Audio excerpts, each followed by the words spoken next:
Hello friends, good morning. स्वागत है आप सभी का अपने YouTube channel dreamer of UPSC में। तो ये जो सेशन है वो एनसीईआरटी के प्रैक्टिस सेट का सेशन है। इसमें हम लोग एनसीईआरटी के ऑब्जेक्टिव क्वेश्चन का प्रैक्टिस करते हैं जो कि यूपीएससी प्रीलिम्स एग्ज़ाम के लिए महत्वपूर्ण है। तो इससे पहले 4 सेशन हो चुके हैं, आज का 5वां सेशन है। इससे पहले हमने एनसीईआरटी क्लास 6 की जो हिस्ट्री की बुक है हमारे अतीत, उसके 4 चैप्टर के ऑब्जेक्टिव क्वेश्चन का प्रैक्टिस कर चुके हैं। आज जो हम देखेंगे वो हमारा है चैप्टर 5। चैप्टर 5 का नेम है कि क्या बताती हैं हमें किताबें और कपड़े। इसके कुछ क्वेश्चंस का हम लोग प्रैक्टिस करेंगे। तो आइए शुरू करते हैं। तो हमारा जो पहला प्रश्न है वो ये है कि वेद संख्या में 4 है, इनमें सबसे प्राचीन वेद निम्नलिखित में से कौन सा है। कह रहे कि वेद संख्या में 4 है, लेकिन जो सबसे प्राचीन वेद है वो कौन सा प्राचीन वेद है। तो 4 ऑप्शन दिए गए हैं। आप लोग को 5 सेकेंड का टाइम दिया जाएगा। आप तब तक इसका आंसर मन में सोच लीजिए, फिर हम बताते हैं कि इसका सही आंसर क्या है।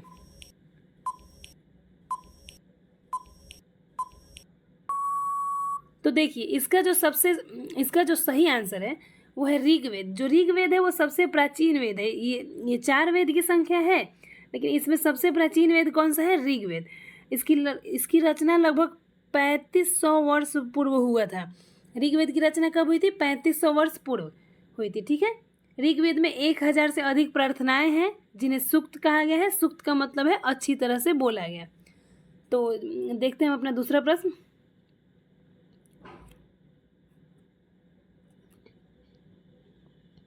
जो हमारा दूसरा प्रश्न है वो ये है कि ऋग्वेद के संदर्भ में निम्नलिखित कथनों पर विचार कीजिए। ऋग्वेद के संदर्भ में 3 कथन दिया गया है, उन कथनों पर विचार करना है। पहला कथन है कि ऋग्वेद में सभी सूक्तों की रचना पुरुषों द्वारा की गई थी। दूसरा कथन है ऋग्वेद की भाषा पाक संस्कृत या वैदिक संस्कृत कहलाती है। तीसरा है ऋग्वेद का उच्चारण और श्रवण किया जाता था, न कि इन्हें पढ़ा जाता था। इन तीनों कथनों में से ऋग्वेद के संदर्भ में कौन से कथन सही हैं, आपको सही का बताना है कि कौन से कथन सही हैं। आपका समय शुरू होता है।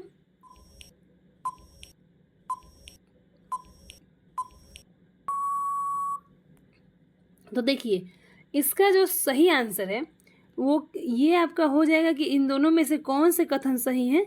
तो दूसरा और तीसरा कथन सही है। दूसरा कथन क्या है कि ऋग्वेद की भाषा, जो दूसरा कथन है वो ये है कि ऋग्वेद की भाषा पाक संस्कृत या वैदिक संस्कृत कहलाती है, ये सही है। तीसरा कथन है कि ऋग्वेद का उच्चारण और श्रवण किया जाता था, ना कि इन्हें पढ़ा जाता था। ठीक है। तो ये इसका सही आंसर हो जाएगा हमारा कि केवल 2 और 3। तो सही आंसर सी हो जाएगा। तीसरे क्वेश्चन देखते हैं। हम अपने तीसरे क्वेश्चन को देखते हैं। तो जो हमारा तीसरा क्वेश्चन है ये है कि ऋग्वेद में निम्नलिखित में से किन नदियों का उल्लेख सबसे कम हुआ है। ऋग्वेद में किस नदी का उल्लेख सबसे कम हुआ है। आपका ऑप्शन है सरस्वती, गंगा, ब्यास, सिंधु, यमुना। आपको बताना है कि सबसे कम किसका उल्लेख हुआ है। आपका समय शुरू होता है।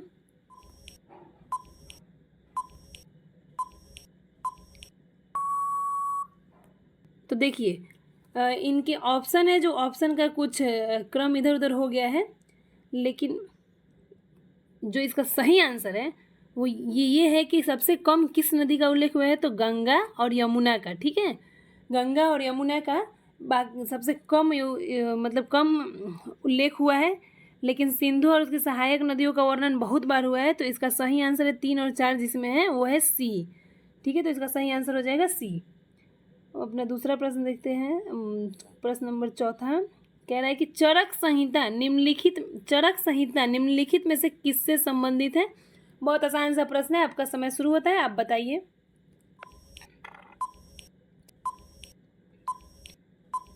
तो देखिए चरक संहिता जो है वो चिकित्सा से संबंधित है। ठीक है। चरक संहिता चिकित्सा से संबंधित है। ये बहुत आसान सा प्रश्न था। तो अपना नेक्स्ट प्रश्न देखते हैं। जो हमारा अगला प्रश्न है वो ये है कि ऋग्वैदिक युद्धों के संदर्भ में निम्नलिखित में से कौन सा कथन सही नहीं है। ध्यान दे, पूछ रहा है सही नहीं है। तो पहला कथन है कि इस काल में मवेशियों के लिए युद्ध लड़े जाते थे। दूसरा कथन है लड़ाइयाँ जमीन के लिए भी लड़ी जाती थी। तीसरा कथन, युद्ध में जीता गया धन केवल सरदारों और पुरोहितों में बांटा जाता था। चौथा कथन है, इस काल में युद्ध के लिए कोई अस्थायी सेना नहीं होती थी। बताना है कि कौन सा कथन सही नहीं है। आपका समय शुरू होता है, आप बताइए।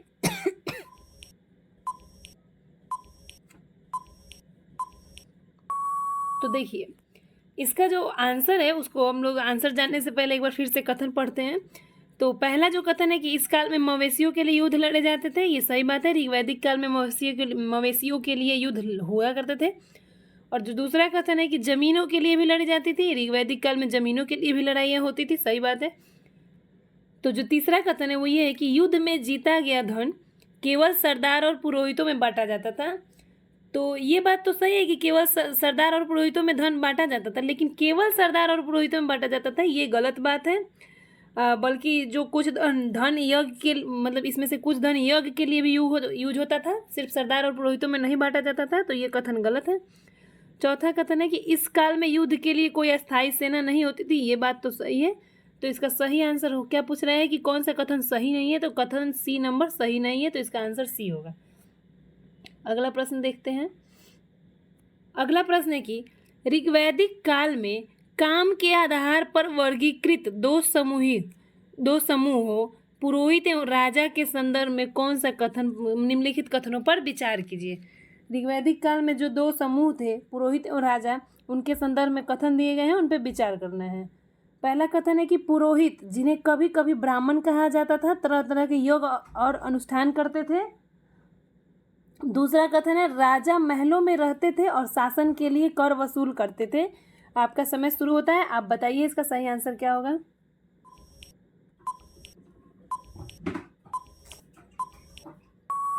तो देखिए, इसमें पूछा है कि कौन सा कथन सही है, तो आप बताना था कि कौन से कथन सही है जो राजा और पुरोहित से संबंधित हैं। तो जो कथन 1 है, पहला कथन जो है कि पुरोहित, जिन्हें कभी कभी ब्राह्मण कहा जाता था, तरह तरह के यज्ञ और अनुष्ठान करते थे, तो ये कथन सही है, तो इसका सही आंसर हो जाएगा ए नंबर, केवल ए। अगला प्रश्न देखते हैं हम। अगला प्रश्न है कि 7वां नंबर प्रश्न है कि निम्नलिखित में से कौन सा शब्द ऋग्वेद में मिलता है। कौन सा शब्द ऋग्वेद में मिलता है। शब्द पहला है पुरुष जन या विष, दूसरा है भारत जन या विष, तीसरा है यदु जन या विष। आपका समय शुरू होता है, आप बताइए इसका सही आंसर क्या होगा।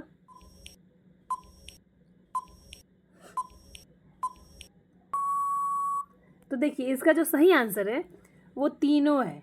ये तीनों शब्द ऋग्वेद में मिलते हैं, पुरुष जनविष या भारत जनविष या यदु जनविष, ये तीनों शब्द ऋग्वेद में मिलते हैं, तो इसका आंसर हो जाएगा आपका डी। 7 नंबर का आंसर है डी। अगला प्रश्न देखते हैं। अगला प्रश्न है कि 8वां नंबर प्रश्न है कि आर्य लोग अपने विरोधियों को निम्नलिखित विकल्पों में से क्या कहते थे। आर्य लोग जो थे वो अपने विरोधी को क्या कहते थे। आपका समय शुरू होता है, आपको बताना है।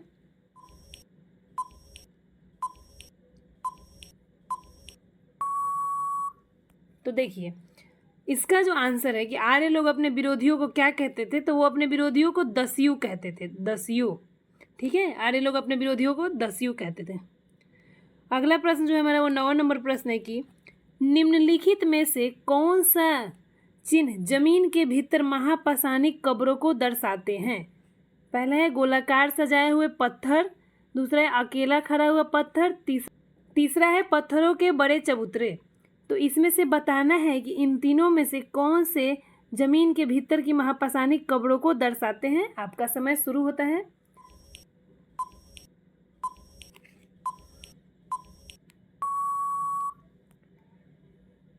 तो देखिए, इसका जो सही आंसर है वो ये है कि अकेला खड़ा हुआ पत्थर और पत्थरों के बड़े चबूतरे, ये दोनों जमीन के भीतर की महापाषाणिक कब्रों को दर्शाते हैं, तो इसका सही आंसर हो जाएगा। केवल 2 और 3 तो इसका सही आंसर हो जाएगा। 1 मिनट। तो देखिए, इसका जो सही आंसर है कि कौन से चिन्ह जमीन के भीतर महापाषाणिक कब्रों को दर्शाते थे, तो वो है गोलाकार सजाए हुए पत्थर और अकेला खड़ा हुआ पत्थर।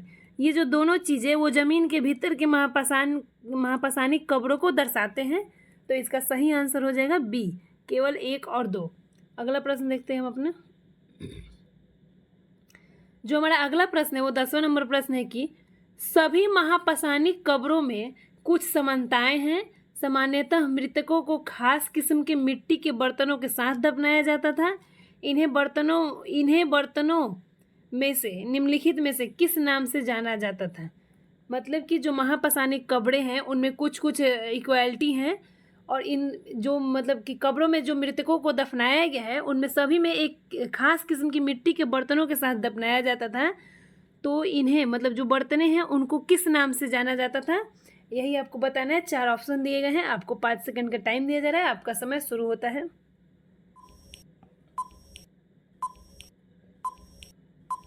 तो देखिए इसका जो सही आंसर है वो है काले लाल मिट्टी के बर्तन। जो बर्तन होते थे वो काले लाल और मिट्टी के बर्तन होते थे, ठीक है। तो इसका सही आंसर हो जाएगा ए नंबर।